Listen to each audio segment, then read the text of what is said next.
Hi guys, JazzieNerd here, and welcome back to another Sunday Snippet, one that I will be very, very surprised if I get through without crying, because I was on the verge of tears just when I was writing up my notes.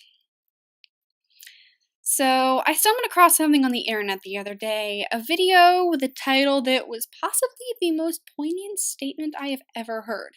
I didn't even watch it. I didn't need to. But the title was so poignant, it completely inspired this episode. It was called, When Jesus Got Famous, He Changed. Of course, Jesus didn't actually change. What that means is basically that as Christianity spread and more people learned who Jesus was, more and more of the Bible gets altered. I'm currently reading a book for school that regularly makes me want to just either cry or punch something. Or sometimes, to be completely honest, someone. Because of the sheer amount of hate some of the characters have for one another. The Catholic characters call the Protestant ones heathens and tell them they're going to hell. The Protestant ones do the same to the Catholics. One guy acts like the only lives that matter are those of white Christians. Several Catholic characters wholeheartedly believe that the church is always right and that ordained priests can't do anything wrong, which just makes me think, wait for a few decades and then you'll get a whole bunch of,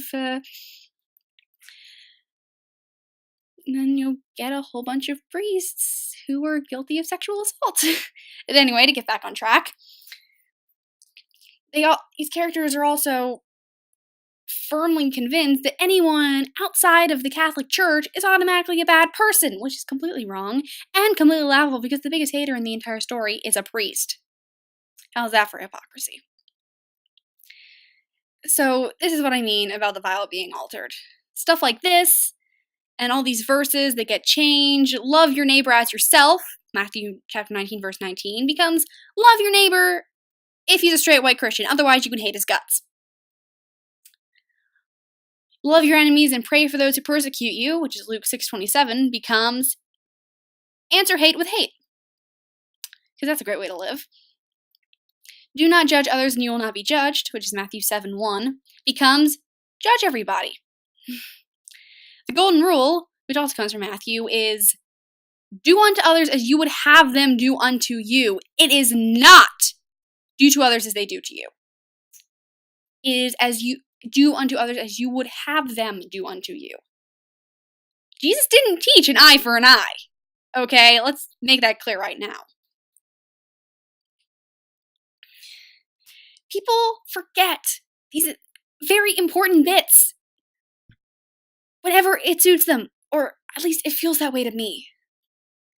And these people end up giving the rest of us a bad name because somehow these guys are the ones that everyone remembers.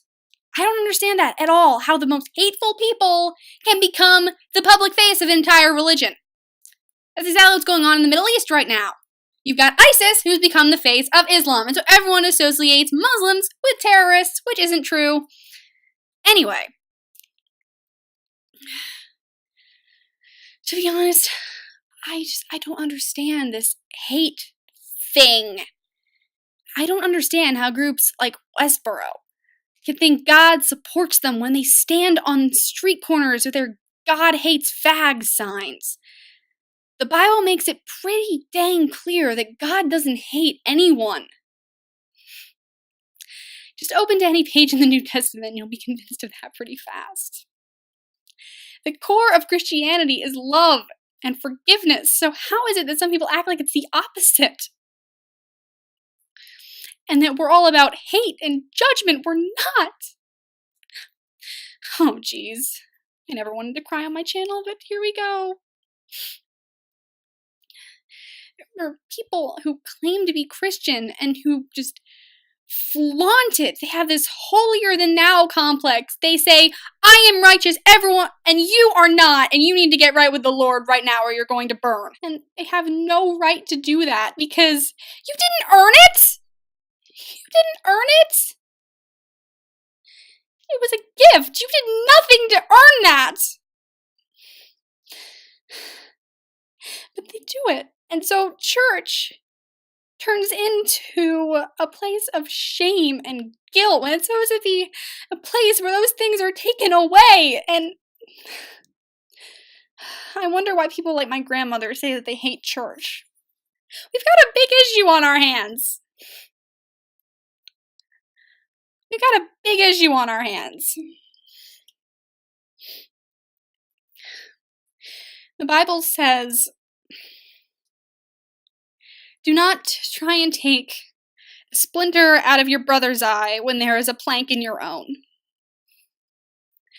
So, before we go and try to save other people, we need to fix ourselves.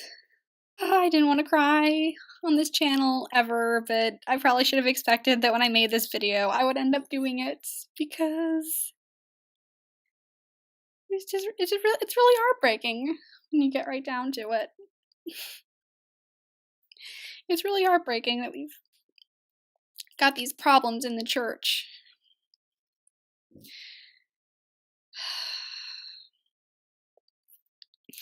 Well, I guess that's the end of this video. I bet I could really use a shoulder to cry on now. I'm laughing and crying at the same time. This is just perfect. Anyway, if you enjoyed this really saddening video, then head over to my YouTube channel, JazzieNerd. Check out some of my other videos. And if you enjoyed those, this is the first time I ever cried on the channel, so if you didn't like this one because of that, don't worry. Check out some of my other videos, and if you enjoyed those, hit the subscribe button because it's a big help.